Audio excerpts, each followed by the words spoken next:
Friends, welcome to my channel complete English by Anjali.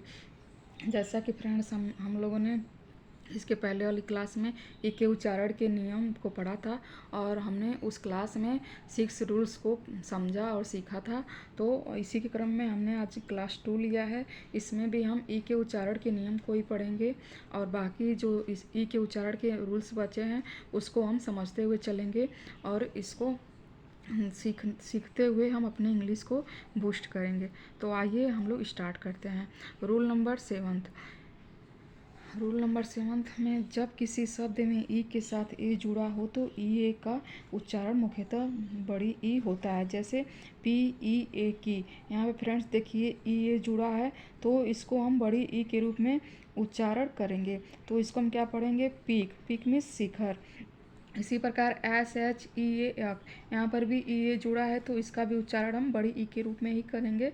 तो इसको हम क्या पढ़ेंगे? सीप। सीप मीन्स पुलिंदा। इसी प्रकार फ्रेंड्स TEA, यहाँ पर भी ई ए जुड़ा है तो इसका भी उच्चारण हम बड़ी ई के रूप में ही करेंगे। तो इसको हम टी पढ़ेंगे। तो हम लोगों ने क्या समझा कि अगर किसी वर्ड में ई के साथ ए जुड़ा है तो उसका उच्चारण हम क्या करेंगे? बड़ी ई के रूप में करेंगे।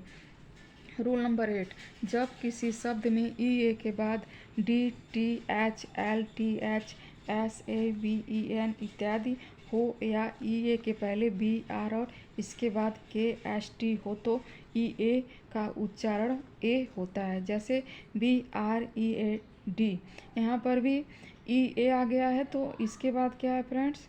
इसके बाद डी है तो इसका उच्चारण किस रूप में करेंगे? ए के रूप में करेंगे। तो इसको हम क्या पढ़ेंगे? ब्रेड। इसी प्रकार FEATHER, यहाँ पर भी ई ए है और इसके बाद आ गया है TH तो इसका भी उच्चारण क्या करेंगे? ए के रूप में ही करेंगे। तो इसको क्या पढ़ेंगे? फेदर। फेदर मीन्स पंख। इसी प्रकार फ्रेंड्स HEALTH,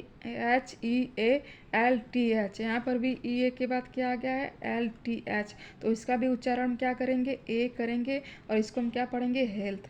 इसी प्रकार फ्रेंड्स प्लीजेंट, इसमें भी वही रूल फॉलो करते हैं हम लोग। इसी प्रकार ऐसे कुछ और शब्द हैं जिनमें उपयुक्त लेटर ना रहने के बावजूद भी ई ए का उच्चारण ए होता है। जैसे फ्रेंड्स इंग्लिश में कुछ ऐसे भी रूल्स होते हैं जो एक्सेप्शन यानी कि अपवाद होते हैं। तो आप लोग इसको भी समझते हुए चलिएगा। इसमें यही रूल फॉलो होता है। देखिए DEAF, यहाँ पर ई ए के बाद इस रूल के हिसाब से न तो डी आया है ना TH आया ना LTH SAVEN, इसमें से कोई भी नई रूल के हिसाब से कोई भी यहाँ पे फॉलो नहीं करता है तो इसको हम क्या पढ़ेंगे? डेफ पढ़ेंगे। यहाँ पर ए ही पढ़ा जाएगा तो इसको हम एक्सेप्शन कहेंगे। डेफ। डेफ मीन्स बहरा। इसी प्रकार JEALOUS, यहाँ पर भी वही रूल है। ई के बाद कोई भी ये यहाँ पे नहीं आया है ये जो वर्ड है तो इसको हम पढ़ेंगे जेलस। जेलस मीन्स ईर्ष्या।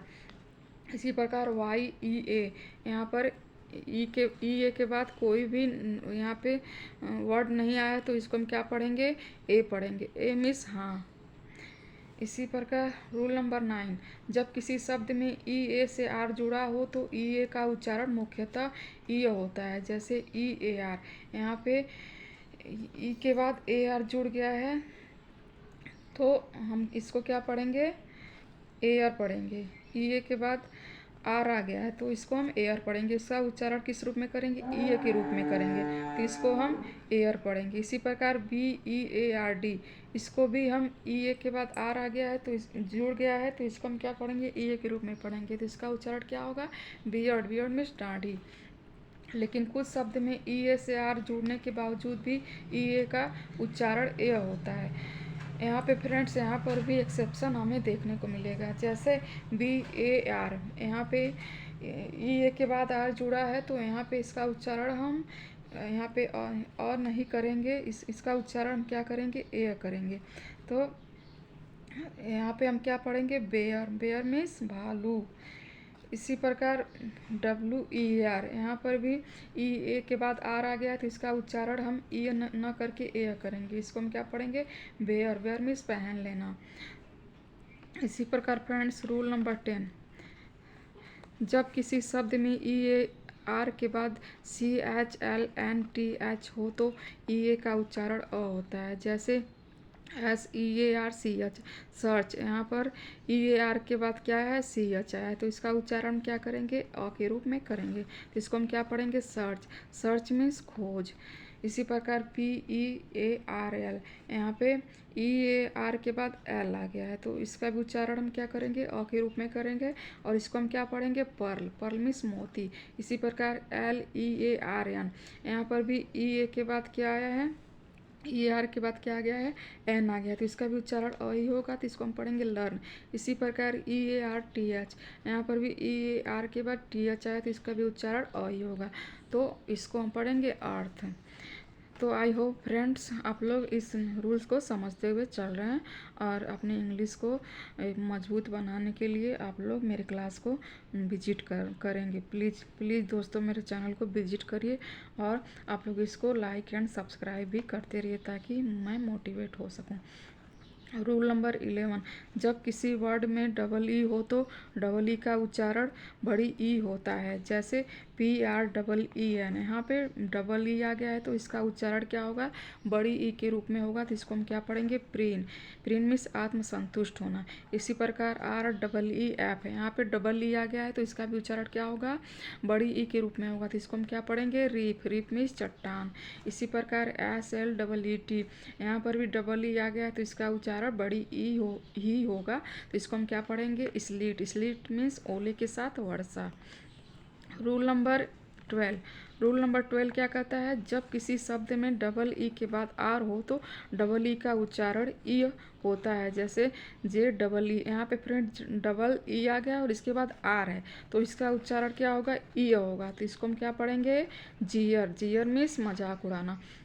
इसी प्रकार SNEER, यहाँ पर भी डबल ई के बाद आर आ गया है तो इसका भी उच्चारण ई के रूप में ही करेंगे तो इसको क्या पढ़ेंगे स्नीयर। स्नीयर मीन्स उपहास। इसी प्रकार रूल नंबर 13 क्या कहता है जब किसी शब्द में EA से आई जुड़ा हो तो EI का उच्चारण बड़ी ई होता है। जैसे DECEIBE, तो यहाँ पे ई के बाद आई जुड़ गया है तो इसका उच्चारण क्या होगा बड़ी ई के रूप में होगा तो इसको हम क्या पढ़ेंगे डिसीव। डिसीव मीन्स धोखा। इसी प्रकार PROTEIN, यहाँ पर भी ई के बाद आई जुड़ा है तो इसका भी उच्चारण हम बड़ी ई के रूप में करेंगे और इसको क्या पढ़ेंगे प्रोटीन।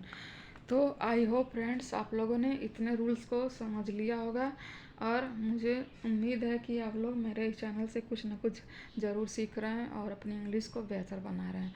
तो प्लीज़ दोस्तों इसको सब्सक्राइब ज़रूर करिए और मेरे हौसले को बढ़ाइए ताकि मैं आप लोग के लिए एक बेहतरीन क्लास ला सकूं और मैं अपने इस पर्पज़ को कंप्लीट कर सकूं कि मैंने जो पर्पज़ लिया है कि आप लोग को मैं इंग्लिश में एक मास्टर बना के रहूँगी और इंग्लिश लैंग्वेज को बेहतर बोलना पढ़ना सिखाऊंगी।